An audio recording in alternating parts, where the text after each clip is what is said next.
Shalom. I want to start by saying all praise, honor, and glory goes to Yahweh, Ba'ashim, Yahweh Shai, Ba'ashim Hakwadash. Double honors to the apostles, bishops, and elders, great millstone, and salutations to the Akim pushing this word, and also sincerely honesty the whole full elect. My name is Kara Allah, and Lord willing, this is edifying.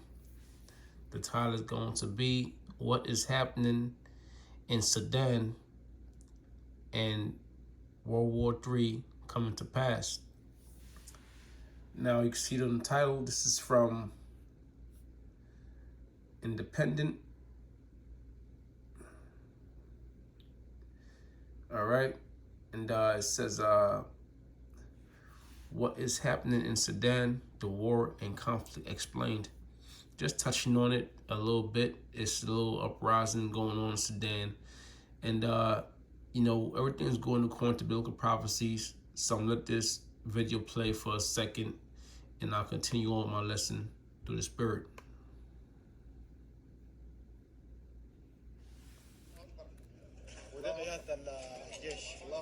Sudan's RSF claims control over country military headquarters.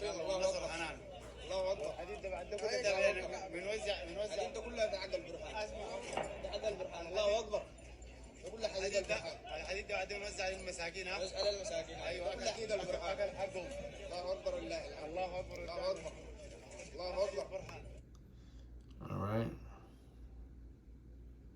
So it's like Arabic.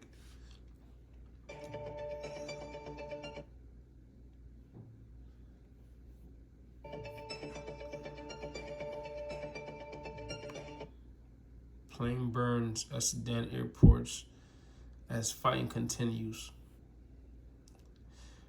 A little bit of article, it says fighting has erupted in Sudan's capital city, Khartoum, and other sites across the country this month as powerful rivals military factions battle for control of the African nations and its future.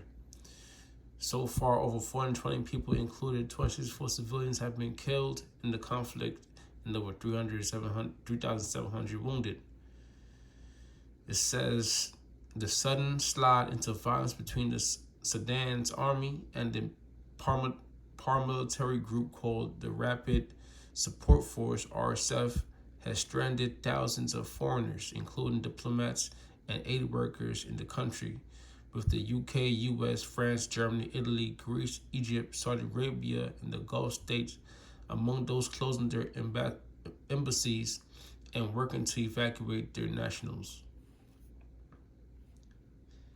Evacuations are currently being made by air and via Port Sudan on the Red Sea, which is about 500 miles northeast of Khartoum by road, but are complicated by the fact that most major airports have become battlegrounds and movements out of the capital has proven perilous. British families caught up in the fighting have accused the UK government of abandoning them, although Prime Minister Rishi Sunak has praised diplomatic efforts to secure them safe passage, with Foreign Secretary James cleverly involved in ongoing negotiations and Foreign Office Minister Andrew Mitchell assuring them that all avenues are being pursued. So basically all hell's breaking loose. It says we're again the sudden slide into violence between the Sudan's army and a paramilitary group called Rapid Support Force has stranded thousands of foreigners, including diplomats and aid workers in the country.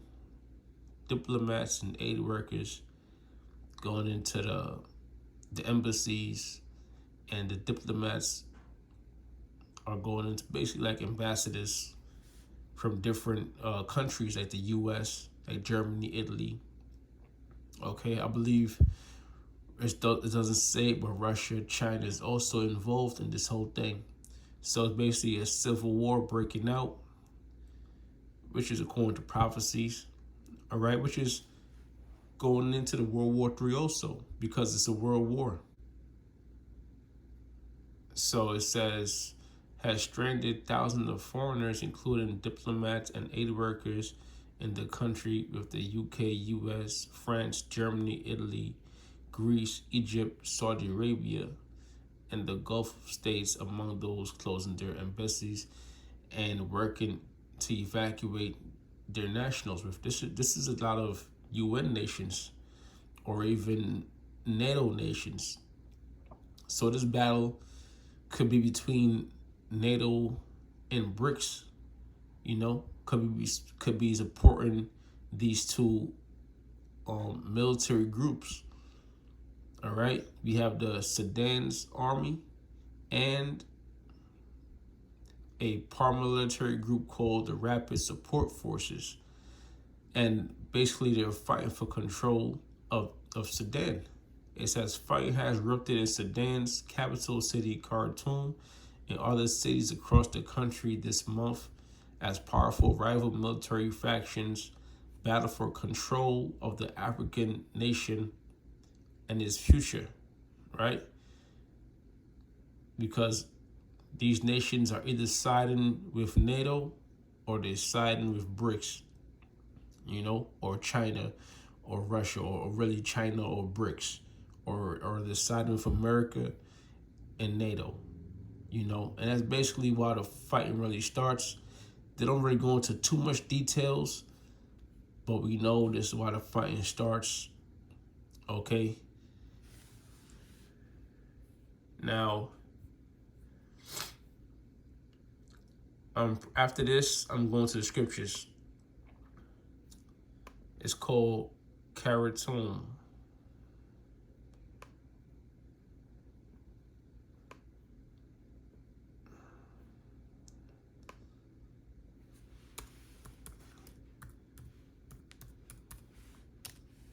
Because it could be a thing of resources or it could be a thing of just military advantage. I'm not really sure. All right.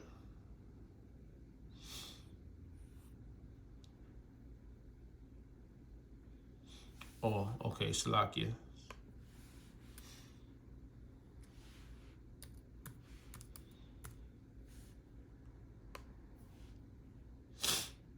They include gold, uranium.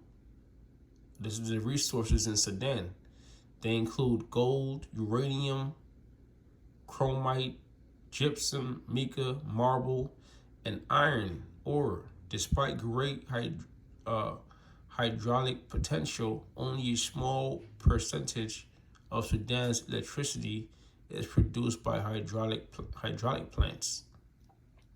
All right, so it's a lot of advantages and resources in Sudan, and also it has uranium, which you use uranium is one of the key ingredients in completing the development of a nuclear missile or nuclear bomb.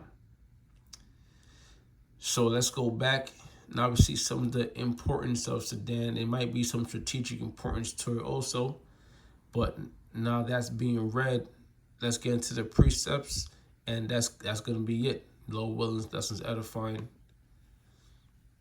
2 Ezra 2 verse 9. He answered me then and said, measure thou the time diligently in itself, and when thou seest part of the signs pass, which I have told thee before, then shalt thou understand that it is the very same time wherein the highest will begin to visit the world which he made, which these signs are passing, and you measure the times by basically staying up to date, watching the news, all right, being aware of what's going on in the world, and lining up with the scriptures, okay? Like wars and rumors of wars, that's scriptural, that signs of the times. Continuing on, it says, he answered me and said, measure the time diligently in itself, and when thou see part of time pass, which I have told thee before, then shalt thou understand.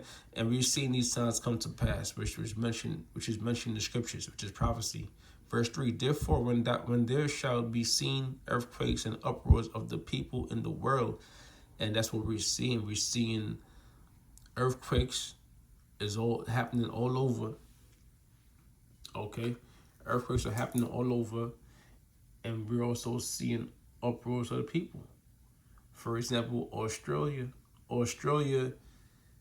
um they're having earthquakes, right? And the people are uneased, man. France, Haiti, all right. Haiti is known for earthquakes, and Haiti is going through conflicts, all right. And now we seeing here in Africa, Sudan, and other parts of Africa also, where there's civil unrest and people dying in the streets. So it says, therefore, when there shall be seen earthquakes and uproars of the people in the world, right? So these are prophecies coming to pass. Then shalt thou well understand. Hold on.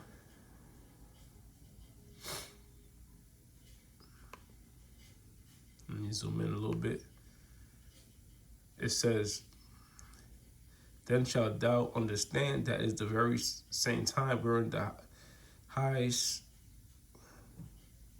begin to visit the world which he made. Therefore, when thou shalt see earthquakes and uproars of the people in the world, then shalt thou well understand that the Most High spake of those things from the days that were before thee, even from the beginning, which the Lord spoke through his prophets. All right, and these prophecies are written down in the book for a time to come.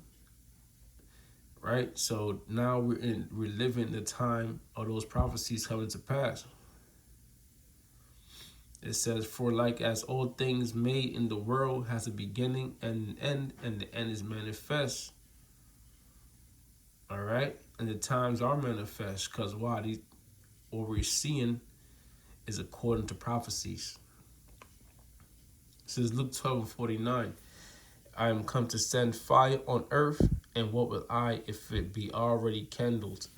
So the fire that the Lord is going to set upon this earth is going to be by way of thermonuclear missiles and by way of those chariots shooting lasers or concentrated fire upon the people and the earth. It says, but I have Slakia. Let me zoom in. All right. It says,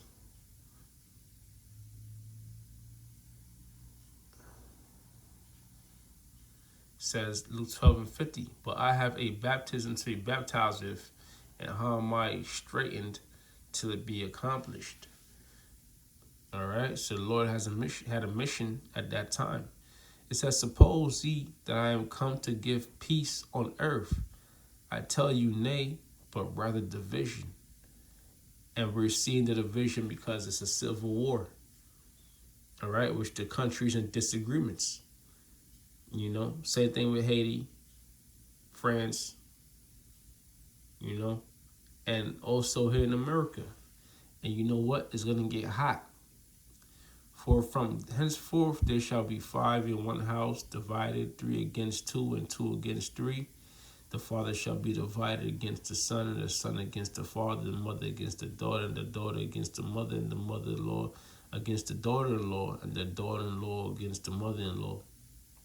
All right, and the thing that's going to come to pass is going to be, is going to be able to divide people against one another, which was one of those things. The RFID, you know what?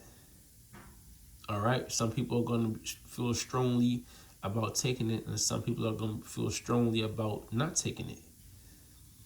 And, right, and he said also to the people, when he see a cloud rise out of the west, when you see a cloud rise out of the west, straightway you say, then cometh a shower, and so it is.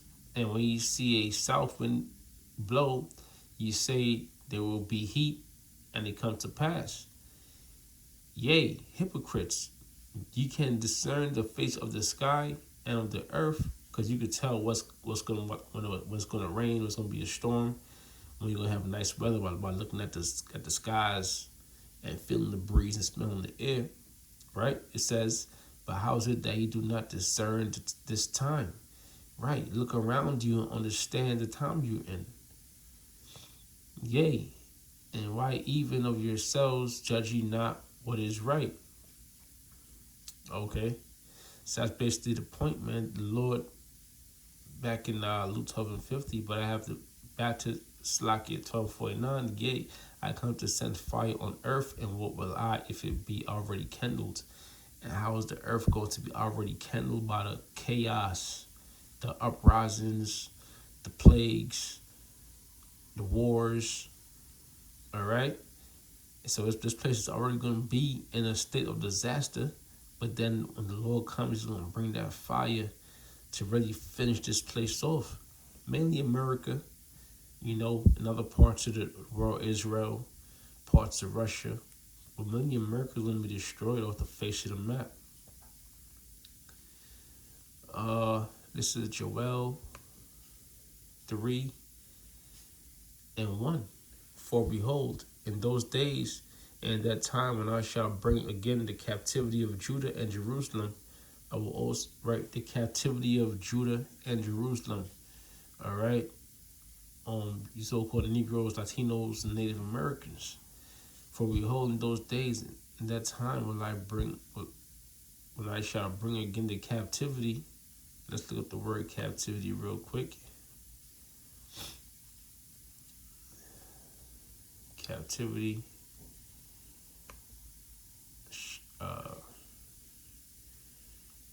Shabbat. Shabbat. Okay. Captivity, captives, exile, prisoner, figuratively a former state of prosperity. Let's see what else it says here.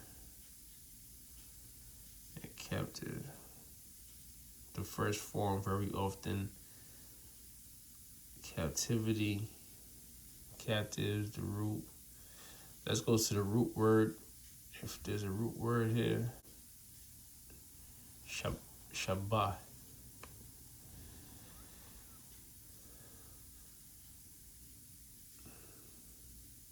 To take captive, captive, to lead captive, to be taken captive. All right. To transport in captivity, a primitive root, carry away, lead away. There we go. All right. Take captives, drive, take away. Now, basically, I went through all that to say when it speaks about taking captive, it's not talking about a position of servitude or slavery, but it means simply to take back, to redeem. All right. Carry away, lead away, which the Lord is going to take his nation captive or lead his nation, start with the elect away, mainly by way of those chariots. All right. Because the elect is going to be beamed up into those chariots when the destruction of America takes place, mainly by way of thermonuclear fire, by those missiles. For behold, in those days, in that time when I shall bring again the captivity of Judah and Jerusalem, I will also gather all nations, right? All nations, which the nations are being divided between the opposing forces, NATO and the EU, all right? And Russia and China and the rest of BRICS. I will also gather all nations and I will bring them down into the valley of Jehoshaphat. In the Hebrew is Yahweh Shaphat. Let's go to that real quick.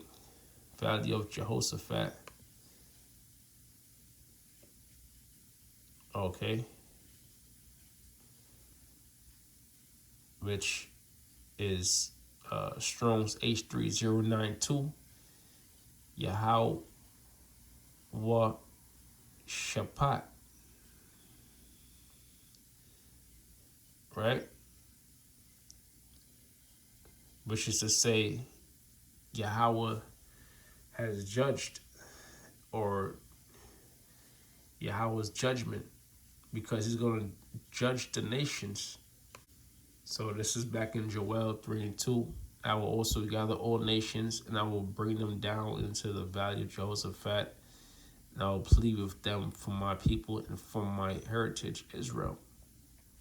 Right? Because even now you can see Iran and Israel is going at it.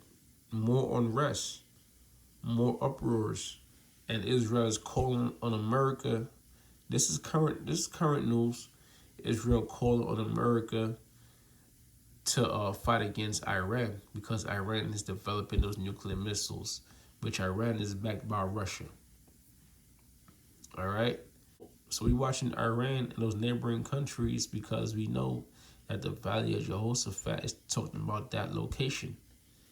And I'm pleading with them there for my people and for my heritage Israel, whom they have scattered among the nations and parted my land, which Israel was scattered among the nation. All right, that's why we have Israelite foreigners. You have Israelites in the Gentile state of mind because they've been scattered amongst Gentiles. They've been scattered amongst foreign nations, whom they have scattered among the nations and parted my land, which these nations even fight over the land of Israel, but it's not their land. And they have cast lots of my people and have given a boy for a harlot and sold a girl for wine, and that they might drink. So our people as was treated as goods, you know, and why is that? Because we were put in a position of captivity, in which we end till this day. But the Lord is gonna deal with with these nations for our sakes. So with that, Lord willing, us is edifying. One still praise, honor, and glory goes to Yahweh, Bashim, Yahweh Shai, Bashim, Kakwadash. Double honors to the apostles, bishops, and elders, great millstone. And salutations to Akim pushing this word in all sincerity and honesty. Shalom.